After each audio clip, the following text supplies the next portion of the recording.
When Marcus Chen's world shattered in a crowded Chicago bar, he made the most reckless decision of his life. He kissed a complete stranger. He never imagined that the mysterious woman with ice-blue eyes would turn out to be his new boss, the ruthless yo who now holds his career in her perfectly manicured hands. What began as revenge has become the most dangerous game he's ever played, where every glance is a challenge, every touch is forbidden, and falling in love might cost him everything he's worked for. The dim lighting at Velvet Lounge was meant to create intimacy, but tonight it only amplified Marcus's sense of impending disaster. His phone buzzed again, the fourth message from his best friend Jake in the last 10 minutes. "Don't go there, man. You don't want to see this." But Marcus was already through the door, his heart pounding against his ribs like a caged animal desperate for escape. The jazz music wrapped around him, smooth and deceptive, as his eyes scanned the crowded space. Then he saw them. Tucked into a corner booth sat his girlfriend of 3 years, Rachel. And pressed against her, laughing with her head thrown back, was someone he recognized, the consultant from her firm she'd insisted was just helping with a project. His hand was on her lower back. Her fingers were playing with his collar. This wasn't a business meeting. The pain hit him like a physical blow, sharp enough to steal his breath. For a moment, Marcus stood frozen, a statue carved from heartbreak and disbelief. Then something inside him shifted, pain crystallizing into white-hot anger. He walked toward them, his footsteps steady despite the earthquake happening inside his chest. The crowd seemed to part around him, or maybe he just stopped caring about anything except reaching that booth. "Rachel," he said, his voice surprisingly calm. She looked up, and guilt flashed across her face before being replaced by something worse, irritation. "Marcus, what are you doing here? I could ask you the same thing." His eyes moved to the man beside her, who had the decency to look uncomfortable. "But I think I already know the answer." Rachel sighed, like he was the one being unreasonable. "Look, can we not do this here?" "Do what?" "React to catching you with someone else."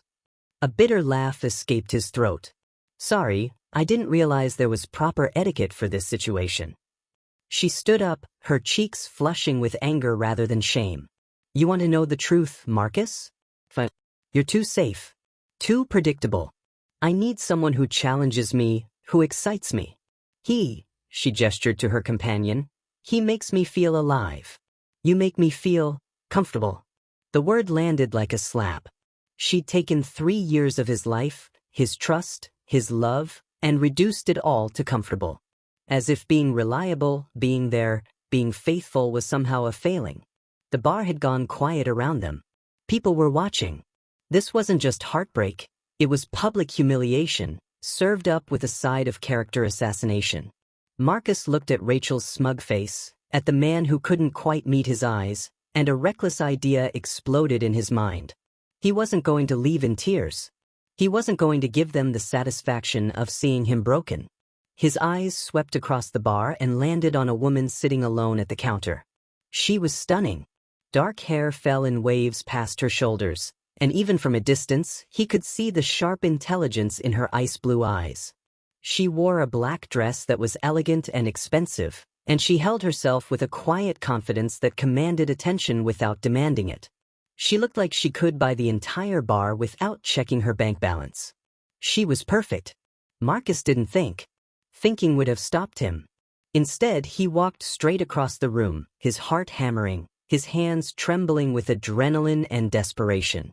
The woman looked up as he approached, one eyebrow arching in surprise. Before she could speak, before he could second-guess himself, Marcus reached out, cupped her face in his hands, and kissed her. It wasn't gentle. It wasn't tentative.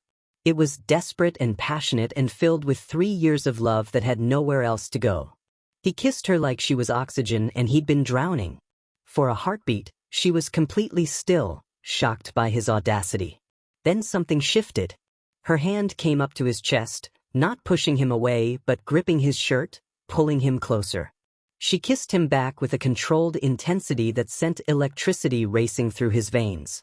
When he finally pulled away, breathless and slightly dizzy, he didn't look at the woman. He turned to face Rachel, whose mouth was hanging open in shock. "Turns out," Marcus said, his voice clear and steady despite his racing heart. "I was looking for excitement too."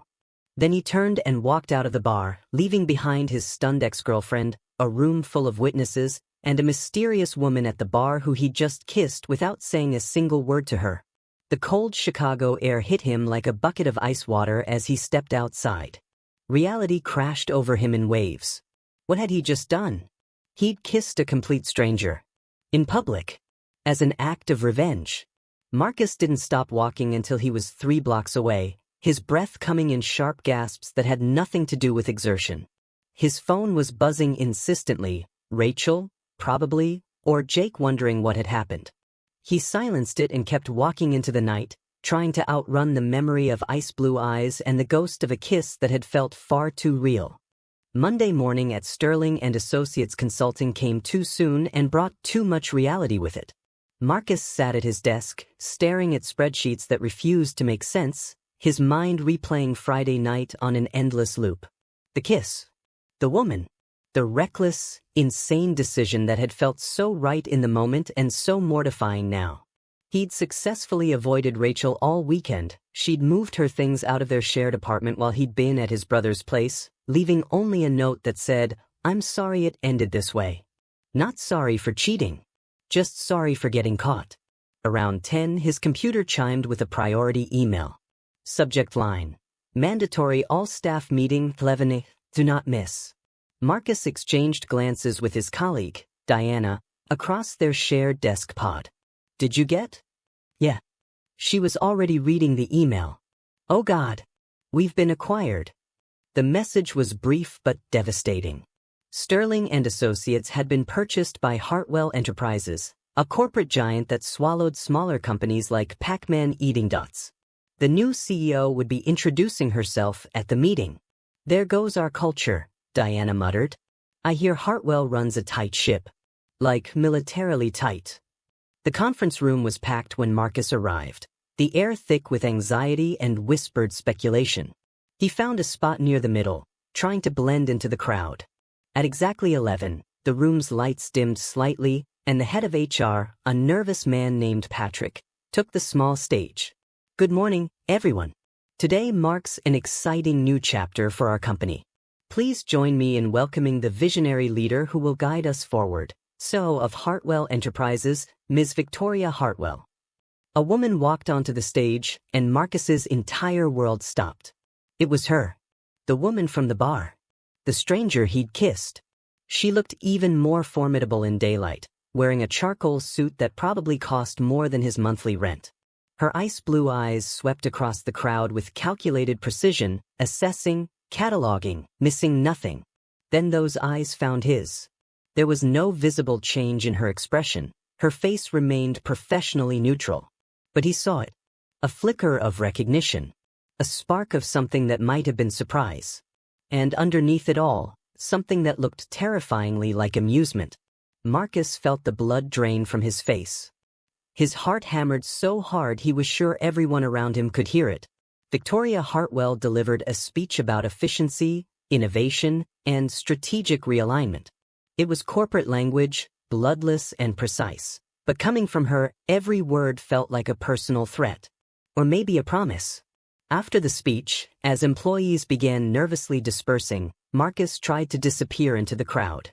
But Victoria descended from the stage and moved through the room like a shark parting water, people instinctively stepping aside as she passed. She stopped directly in front of him.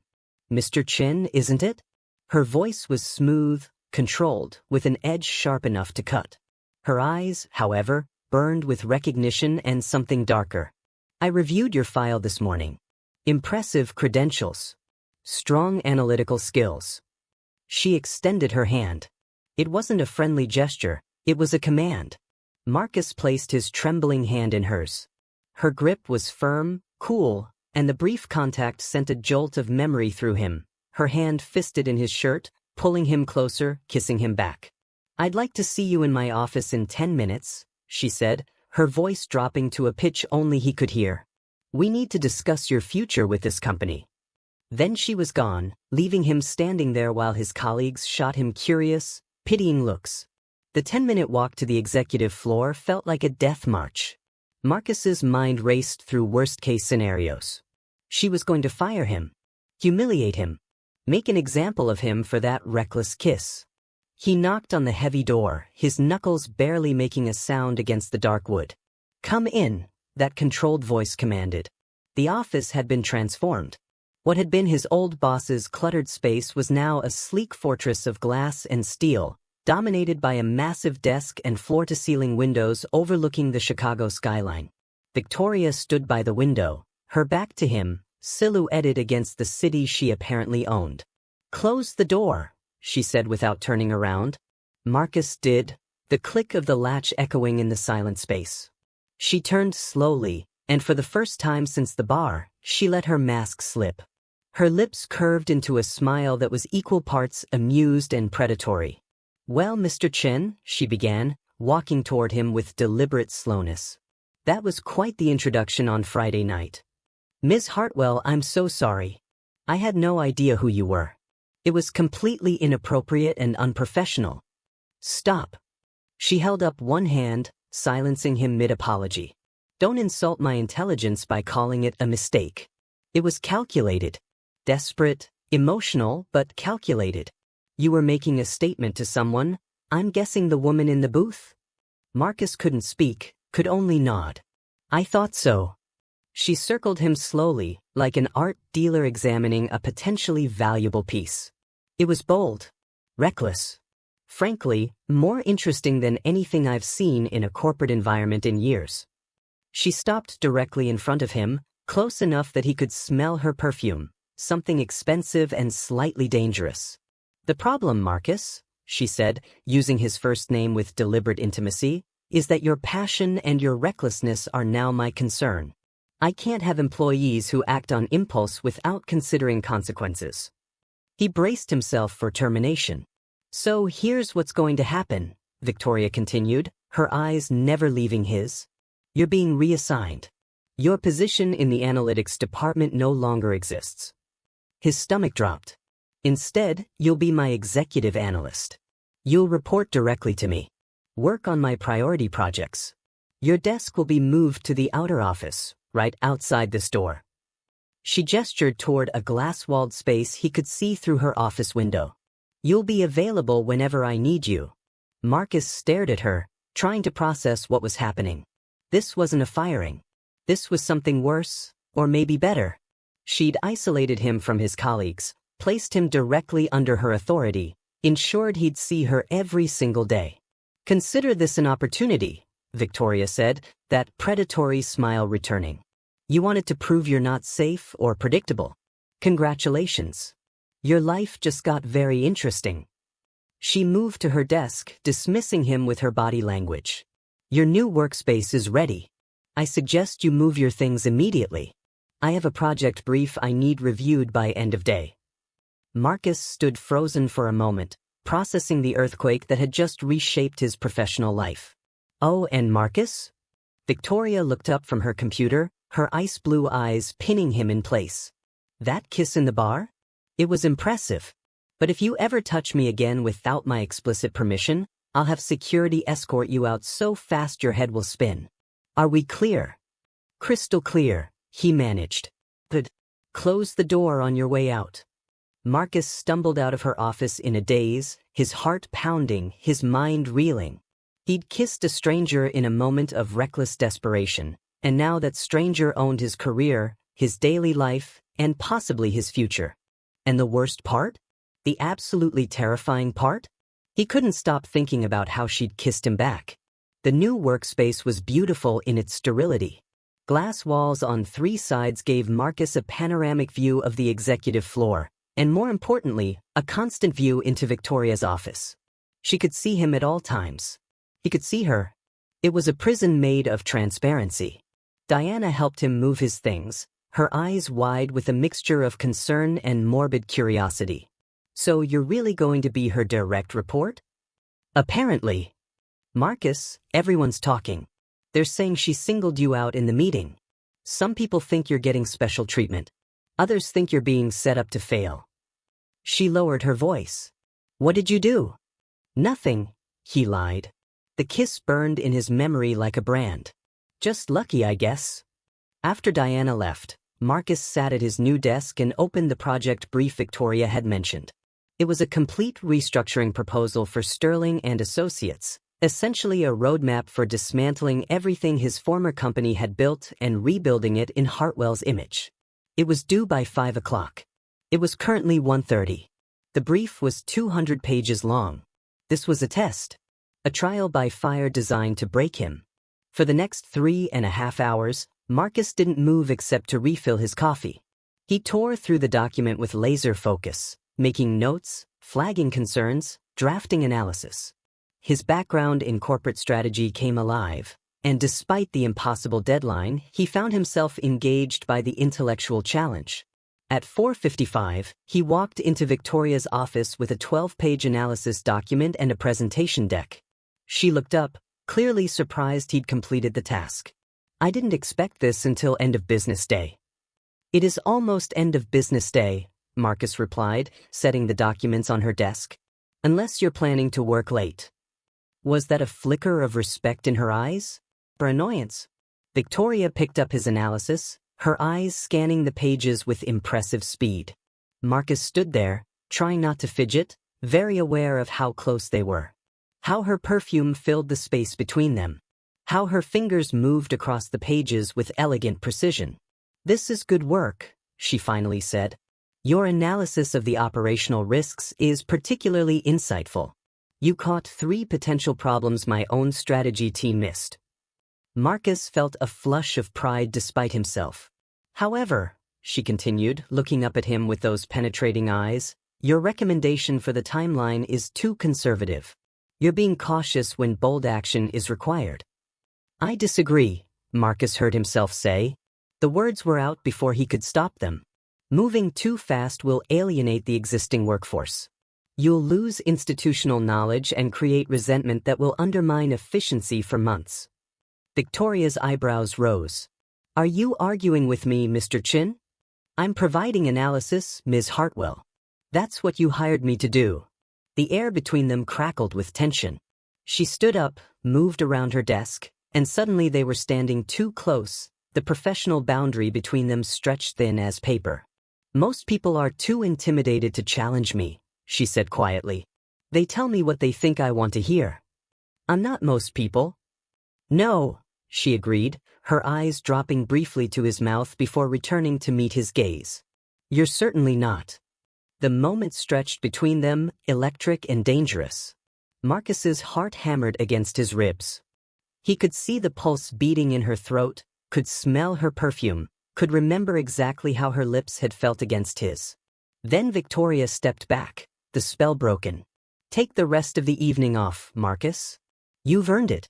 But I expect you here at 7 tomorrow morning. We have a leadership team meeting at 8, and I need you prepared." 7 a.m. "Got it." As Marcus walked toward the door, her voice stopped him. "And Marcus? Don't make a habit of disagreeing with me. I don't like being challenged."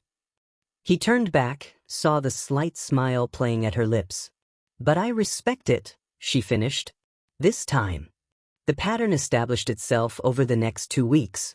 Victoria would assign impossible tasks with unreasonable deadlines. Marcus would complete them, often working until midnight. They would argue about strategy, about implementation, about risk assessment. And every argument felt like foreplay, charged, intense, dancing around something neither of them would acknowledge. Marcus's colleagues watched with a mixture of sympathy and suspicion.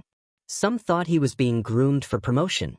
Others were convinced he was being systematically destroyed. The truth was somewhere in between. One evening, long after everyone else had gone home, Marcus was in Victoria's office finalizing a presentation for a board meeting. It was past 10, and they were both running on coffee and sheer determination. "This slide isn't working," Victoria said, frustration creeping into her usually controlled voice. She'd removed her suit jacket hours ago, and her dark hair had escaped its severe bun, falling in waves around her shoulders. She looked more human, more vulnerable.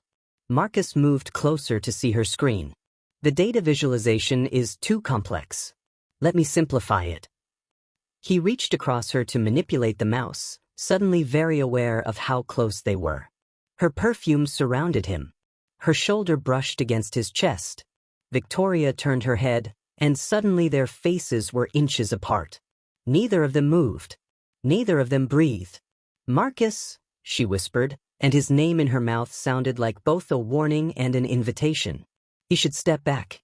Create distance. Remember that she was his boss and this was a disaster waiting to happen. Instead, he whispered, "Victoria?" Her eyes dropped to his mouth. His heart stopped beating entirely. Then her phone rang, shattering the moment like a hammer through glass. Victoria jerked back, grabbed her phone, and answered with a crisp, professional, "Hartwell." Marcus retreated to his desk, his hands shaking, his body vibrating with adrenaline and frustrated desire. Through the glass wall, he could see her on the phone, her expression hardening back into the CO mask. When she emerged 20 minutes later, she was fully armored again. "That was the board chair," she said, not meeting his eyes. "The meeting's been moved to 7 a.m. We need to be prepared. I suggest you go home and get some sleep." "What about you?" "I'll be fine. I don't need much sleep." "Victoria." "Ms. Hartwell," she corrected sharply. "In this office, it's Ms. Hartwell." The words were a wall, erected in seconds. Marcus nodded, gathered his things, and left. But as he walked to the elevator, he glanced back through the glass. Victoria stood at her window, her hand pressed against the glass, staring out at the city lights. She looked utterly alone. The almost kiss changed everything and nothing. Victoria became more distant, more formal, but the tension between them only intensified. Every conversation felt loaded with subtext. Every accidental touch sent electricity through both of them. Marcus's performance reviews were exemplary. Victoria pushed him harder than anyone had ever pushed him, and he rose to every challenge. He was learning more in 6 weeks than he'd learned in 3 years at his previous position. But the cost was his sanity. Working this closely with someone he was attracted to, someone who clearly felt the same pull but refused to acknowledge it, was slowly driving him insane. Then Rachel re-entered his life. She showed up at the Hartwell building one afternoon, all apologies and second chances. The receptionist called Marcus's desk, and when he came down to the lobby, there she was, looking contrite and hopeful. "Marcus, please. Can we just talk? I made a mistake. A huge mistake. I miss you." "Rachel, we're done. There's nothing to talk about." "Is it because of her?" Rachel's eyes glittered with tears, or maybe jealousy. "The woman from the bar? Are you actually with her?" "That's none of your business. I heard you work for her now. That you got some special position right after?" She lowered her voice. "People are talking, Marcus. They're saying you slept your way into your job." The words hit him like a slap. The ugly rumor he'd been trying to ignore, whispered in break rooms and sent in anonymous emails. "You need to leave," Marcus said coldly. "I'm just trying to help you see what people are saying. That woman, she's using you. Once she's done, she'll throw you away. At least with me, you knew where you stood." "Yeah," Marcus said. On shaky ground, apparently. "Please leave, Rachel. Don't contact me again." He turned to go back upstairs, but Rachel's voice followed him, loud enough for the entire lobby to hear. "I hope she's worth destroying your reputation for." The elevator ride up felt endless. When Marcus reached his desk, he saw Victoria standing at her office window, looking down at the lobby. She'd heard everything. Their eyes met through the glass. Her expression was unreadable. She pressed the intercom button on her desk. "Marcus. My office. Now." Marcus stood in Victoria's office, his jaw tight, his hands clenched into fists at his sides. "Sit," she commanded, but her voice was softer than usual. "I'd rather stand." "Marcus, sit down." He sat, feeling like a reprimanded child. Victoria moved to the front of her desk and leaned against it, her arms crossed. "I heard what she said. What she's implying. It's not true." "I know it's not true." Her voice was fierce. "I know exactly what your value is to this company, and it has nothing to do with anything except your brilliant analytical mind." "But people believe it," Marcus said bitterly. "They think I'm sleeping with you to get ahead. Every accomplishment, every project, they think it's because we're involved. Are we? Victoria asked quietly. Involved? The question hung in the air like smoke. No, Marcus said. But I want to be. And that's the problem. The confession sat between them, raw and honest. Victoria closed her eyes, taking a deep breath. I can't, she said finally. Marcus, I can't be with you. Not while you work for me. The power dynamic. Then I'll quit. Her eyes snapped open. What? I'll resign. Find another job. Then we can. No. She pushed off the desk, began pacing. No, I won't let you sacrifice your career because of me. You're brilliant.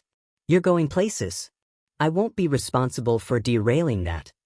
You're not responsible for my choices. But I am responsible for maintaining professional boundaries. She stopped pacing, faced him directly.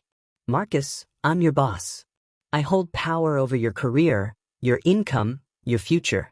Anything between us would be inherently imbalanced. I won't do that to you. What if I don't care? I care, she said fiercely. I care too much about you to put you in that position. The admission made Marcus's breath catch. You care about me. Victoria's composure cracked, just for a moment. Of course I do, you idiot. Why do you think I've been so distant? Why do you think I push you so hard? Because working with you, seeing you every day, knowing I can't have you, it's torture. Marcus stood up, took a step toward her. Victoria, don't. She held up a hand. Don't make this harder than it already is. Then tell me what to do. Because I don't know how to stop feeling this way. Neither do I, she whispered. They stood there, 3 feet apart, an impossible chasm between them made of corporate hierarchy and professional ethics. Finally, Victoria straightened, rebuilding her armor piece by piece. We continue as we have been. Professionally. I'm your boss. You're my executive analyst. That's all we can be. That's not all we are. It's all we can acknowledge. Her voice was firm again, controlled. Go home, Marcus. Take tomorrow morning off. Come in at noon. We both need some space. Marcus wanted to argue, wanted to pull her into his arms and kiss her until she admitted this was insane. Instead, he nodded and left. But as he reached the door, Victoria's voice stopped him one last time. For what it's worth, she said quietly, that kiss in the bar. It's the only spontaneous thing that's happened to me in 5 years. And I think about it every single day. Marcus turned back, but she'd already retreated to her desk, her face hidden behind her computer screen. He left, his heart pounding with equal parts frustration and hope. The next 2 weeks were the longest of Marcus's life. He and Victoria maintained their professional facade, but the tension between them was suffocating. Every meeting, every project review, every accidental touch in the elevator felt like gasoline poured on a fire neither of them could extinguish. The rumors didn't stop. If anything, they got worse. Someone had apparently witnessed Rachel's scene in the lobby and embellished it into a full-blown soap opera. Marcus heard the whispers in the break room, saw the knowing looks from colleagues who used to respect him. His work remained exceptional. Victoria made sure of that, pushing him harder than ever, as if proving to everyone that his value had nothing to do with anything except his capabilities. But the constant scrutiny was wearing him down. One evening, Marcus stayed late working on a merger analysis. The office was empty except for him and Victoria, who was locked in her office on a video call. Through the glass wall, he could see her gesturing emphatically, her face illuminated by the screen's glow. She looked exhausted. Beautiful, but exhausted. Marcus returned his attention to his spreadsheet, but the numbers swam before his eyes. He'd been at this for 14 hours straight, and his brain had turned to cotton. Go home. He looked up to find Victoria standing in his doorway, her suit jacket off, her hair falling loose around her shoulders. I'm almost done, he lied. You're exhausted. Those numbers you're looking at? You've been staring at the same cell for 5 minutes without typing anything. She moved closer, her expression softening. When's the last time you ate something that wasn't from the vending machine? I don't remember. Victoria sighed. Come on. There's a diner 2 blocks from here that stays open late. Let me buy you dinner. Is that appropriate? The words came out more bitter than he'd intended. Her face tightened. Probably not. But I don't care anymore. You're going to pass out if you don't eat, and I'm not letting one of my best analysts collapse from malnutrition on my watch. 20 minutes later, they sat across from each other in a booth at Murphy's Diner, surrounded by truck drivers and night shift workers who had no idea they were sharing space with a billionaire CEO. Victoria had changed out of her heels into flats she kept in her office and thrown on a leather jacket. She looked younger like this. More approachable. More like the woman who'd kissed him back in that bar. When's the last time you went to a place like this? Marcus asked, picking up the laminated menu. College. Maybe. A small smile played at her lips.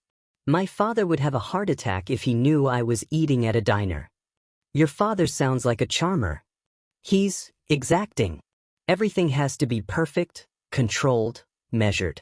He built Hartwell Enterprises from nothing, and he expects everyone around him to maintain the same standards. She studied the menu.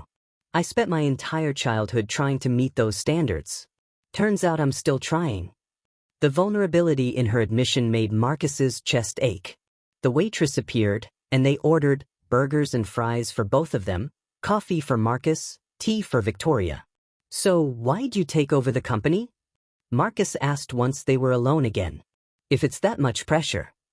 Victoria was quiet for a long moment, her fingers tracing patterns on the chipped formica table. My mother died when I was 16. Aneurysm. She was there one morning making breakfast, and by afternoon she was gone. Victoria, I'm so sorry. After that, my father threw himself into work completely. It was like he couldn't function unless he was in control of something. The company became his entire life. She looked up, her ice blue eyes shimmering.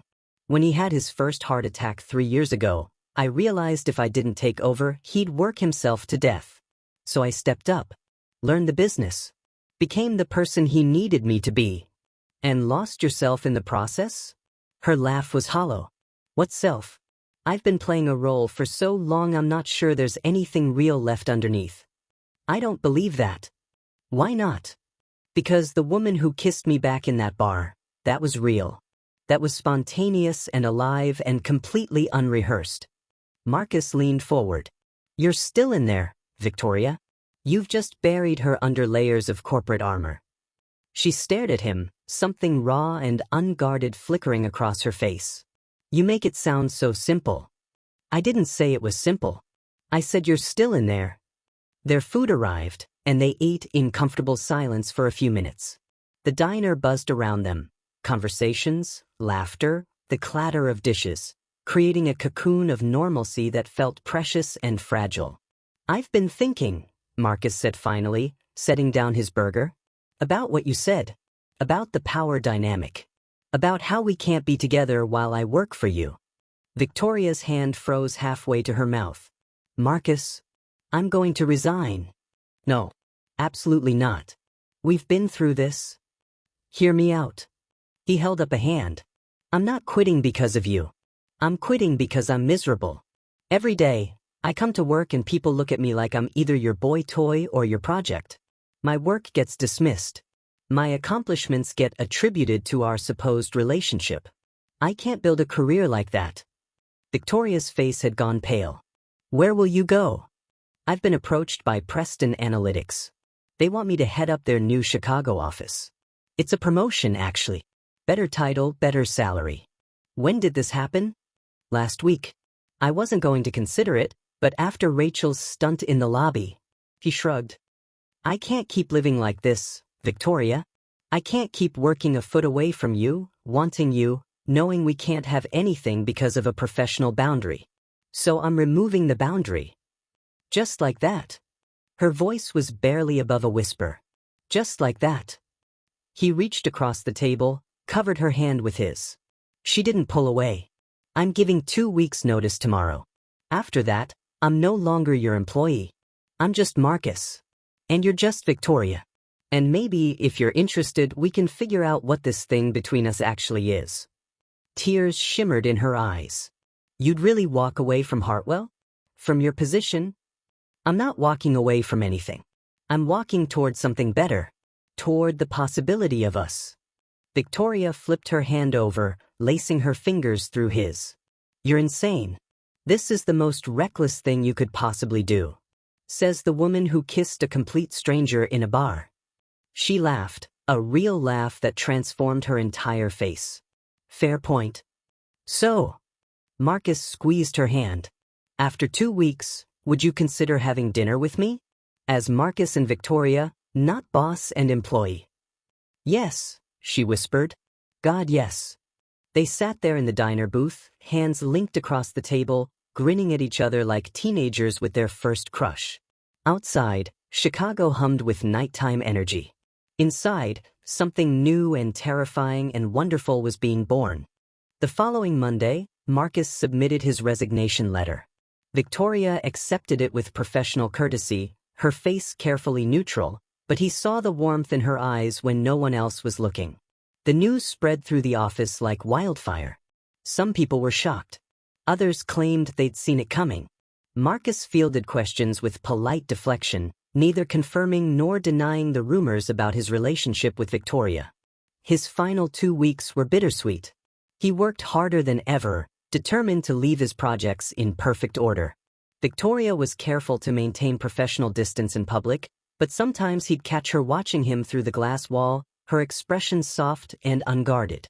On his last day, Victoria called an impromptu meeting with the leadership team. Marcus stood at the back of the conference room, surprised to be included. Before Marcus leaves us, Victoria began, her voice carrying across the room, I want to address something that's been circulating through this office for weeks. Marcus's stomach dropped. What was she doing? There have been rumors about Marcus's position here. Implications about how he earned his role, about his relationship with me. Her ice blue eyes swept across the room, pinning each person in turn. Let me be crystal clear. Marcus Chen is one of the most talented analysts I've worked with in my 15-year career. Every project he touched exceeded expectations. Every analysis he provided was insightful and valuable. He earned every promotion, every opportunity, through merit alone. She paused, letting her words sink in. The culture of gossip and innuendo that some of you have participated in is unacceptable. It stops today. If I hear of anyone making snide comments about Marcus's tenure here after he leaves, there will be consequences. His reputation is spotless, and it will remain that way. Am I understood? A chorus of uncomfortable yes ma'ams filled the room. Good. Marcus, would you join me up here? He made his way to the front, his heart pounding. Victoria handed him a small box. On behalf of Hartwell Enterprises, thank you for your exceptional service. We're sorry to see you go, but we wish you tremendous success at Preston Analytics. Inside the box was a Mont Blanc pen, expensive, elegant, engraved with his initials. Thank you, Marcus said, his voice thick with emotion. Working here has been transformative. I'll take the lessons I learned with me wherever I go. His eyes met Victoria's, and the message passed between them silently, 2 more hours. Then we're free. After the meeting, Marcus spent his final hours packing his desk and saying goodbyes. Diana hugged him fiercely, whispering, "Go get her, you idiot," which made him laugh. At precisely 5 o'clock, Marcus walked out of Hartwell Enterprises for the last time as an employee. He made it half a block before his phone buzzed with a text. Victoria, Millennium Park. The Cloud Gate Sculpture. 7 p.m. Don't be late. Marcus arrived at the park 15 minutes early, nervous energy making it impossible to wait. The bean's reflective surface distorted the Chicago skyline into impossible curves, tourists snapping photos all around it. He checked his phone. 6:52 p.m. Punctual as always. He spun around to find Victoria standing behind him. She wore jeans, actual jeans, and a soft gray sweater, her hair loose and windblown. She looked nothing like the CEO who'd ruled his life for the past 3 months and everything like the woman who'd kissed him in a bar. You're early too, he said, his mouth suddenly dry. I couldn't wait. She took a step closer. Marcus, before we do this, before we try this, I need you to know something. Okay. I'm not good at relationships. I'm controlling and demanding and I work too much. I haven't dated anyone seriously in 4 years because I scare people off. My last boyfriend told me I was emotionally unavailable and married to my job. She took a shaky breath. I'm probably going to mess this up. Marcus closed the distance between them until they stood inches apart. Victoria Hartwell, I've watched you run a multi-billion-dollar company with ruthless efficiency. I've seen you make decisions that affect thousands of people without breaking a sweat. You're the most formidable person I've ever met. He reached up, gently cupped her face. But you don't scare me. And I'm not going anywhere. Promise. Her voice was small, vulnerable. Promise. Then kiss me. For real this time. Not as revenge or impulse or anything except because you want to. Marcus smiled. I've wanted to since the moment I saw you sitting at that bar. He kissed her then, slow and deliberate and full of 3 months of suppressed longing. She made a small sound against his mouth and wrapped her arms around his neck, pulling him closer. They kissed under the Chicago sky while tourists walked past and the city hummed around them. Two people who'd found each other in the most unlikely way, finally free to explore what they could become. When they finally broke apart, both breathless, Victoria was smiling. A real, unguarded smile that made her look 10 years younger. So, she said, her arms still around his neck. What do we do now? Now? We go to dinner. We talk about anything except work. We figure out how to date like normal people. I don't think we're normal people. Probably not. But we can try. She laughed and took his hand, lacing their fingers together. Fair enough. I know a great little Italian place in Lincoln Park. Family-owned, not fancy. Sounds perfect. As they walked through the park together, Marcus realized that for the first time in months, he felt completely free. Free from the weight of office politics, from the burden of professional boundaries, from the cage of other people's expectations. He glanced at Victoria, who was looking up at the evening sky with wonder on her face, and thought about the strange, circuitous path that had brought them here. A moment of reckless desperation in a bar. A corporate acquisition. Weeks of tension and longing. And now this, two people who'd found each other despite every obstacle in their way. What are you thinking about? Victoria asked, catching him staring. Just that kissing you was the best, worst decision I ever made. She laughed, that uninhibited sound he was already addicted to. Same. Definitely same. 3 months into dating, Marcus and Victoria had developed a rhythm. She'd scaled back her hours at Hartwell, still demanding, still brilliant, but learning to delegate. He was thriving at Preston Analytics, leading a team and building the Chicago office's reputation. They kept their relationship relatively private, not hiding but not broadcasting either. Victoria's father knew. He'd grilled Marcus over dinner with the intensity of a hostile takeover negotiation, but had grudgingly approved once he'd seen his daughter genuinely happy for the first time in years. The real test came on a random Tuesday evening in November. Marcus had a key to Victoria's penthouse apartment now, and he let himself in around 7, carrying takeout from their favorite Thai restaurant. He found her sitting on the couch in pajamas, staring at her laptop with an expression that sent alarm bells ringing. What's wrong? She looked up and he saw tears on her face. The board is planning a vote of no confidence. Marcus set down the food and sat beside her. What? Why? Because I've been distracted. Because our stock dipped 2% last quarter. Because some of the old guard think a woman can't run the company long term. Her voice cracked. My father built this company over 40 years, and I'm going to lose it in 3. Hey. Marcus pulled her against his chest, feeling her shake with silent sobs. You're not going to lose anything. Tell me what's happening. Through tears and frustration, the story emerged. A faction on the board had been working against her for months, waiting for any sign of weakness. They'd used her relationship with Marcus as evidence she was losing focus. The upcoming vote could strip her of the CEO position and install someone else, likely Richard Chen, a board member with no relation to Marcus but with plenty of ambition and old-school attitudes about women in leadership. They're calling an emergency board meeting Friday, Victoria said. I have 3 days to prepare a defense. Then we have 3 days to build your case. Marcus grabbed her laptop. Show me the numbers. Show me everything. They worked through the night. Marcus, using every analytical skill he'd honed over his career, tore through Hartwell's financials and found what Victoria's emotional investment had blinded her to. The company wasn't failing. It was transforming. The stock dip was temporary, a market correction that affected the entire sector. Under Victoria's leadership, 3 new divisions had been launched, 2 major acquisitions had been successfully integrated, and employee satisfaction was at an all-time high. You're not losing the company, Marcus said as dawn broke over Chicago. You're saving it from becoming obsolete.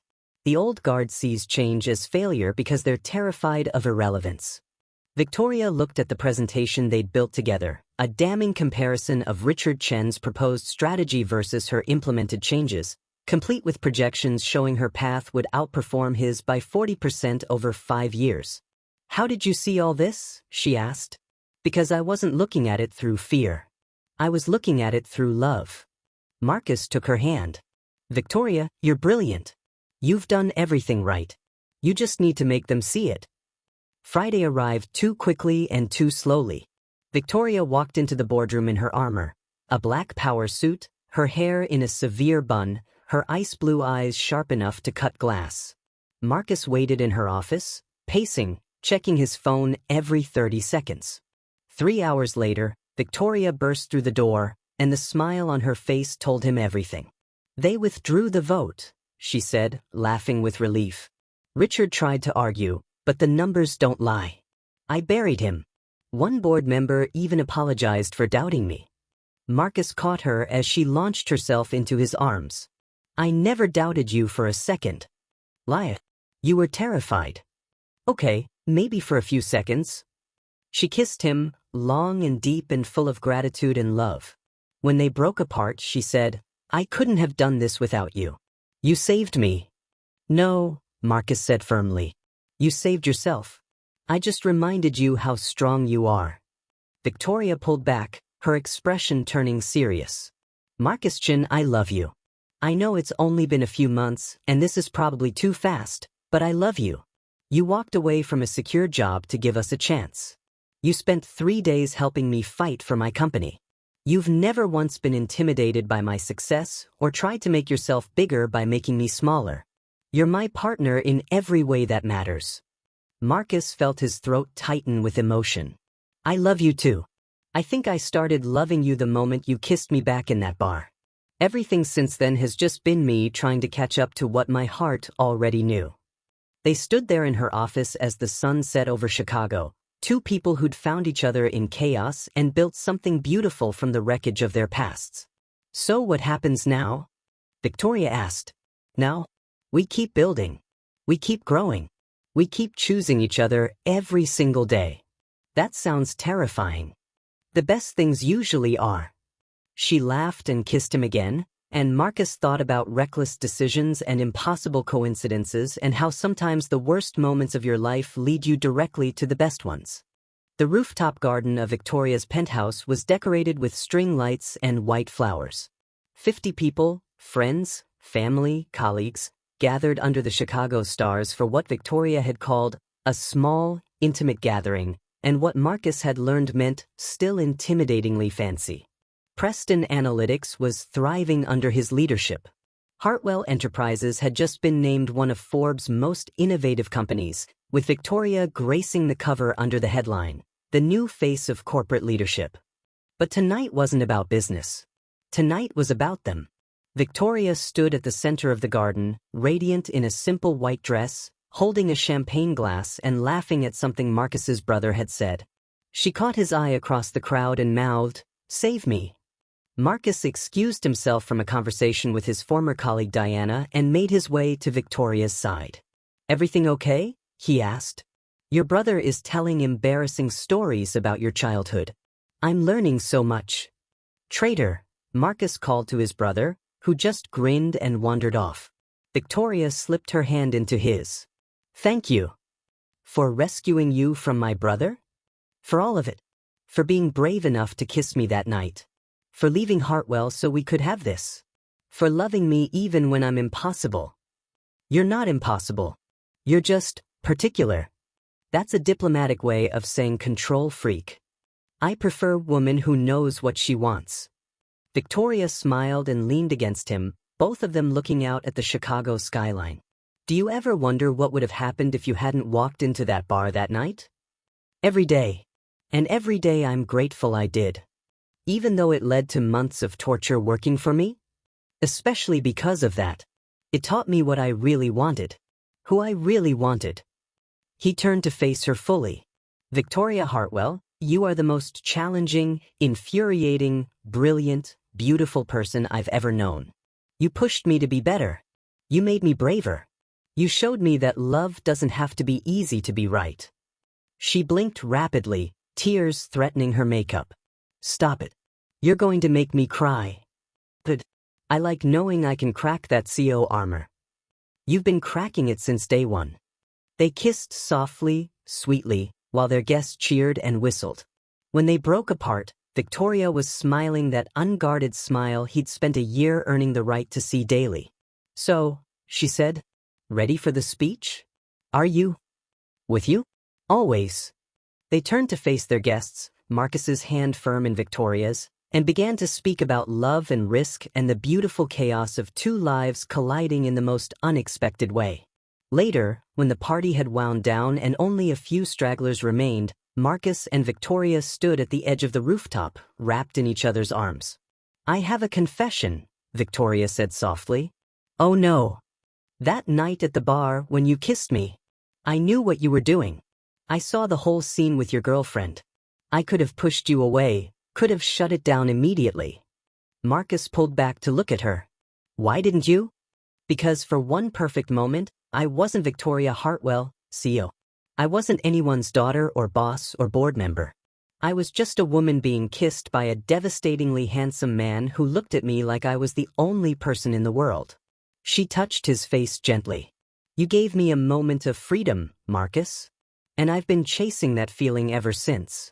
Well, Marcus said, pulling her close again. Lucky for you, I plan to keep giving you those moments. Every single day for the rest of our lives. Promise. Promise.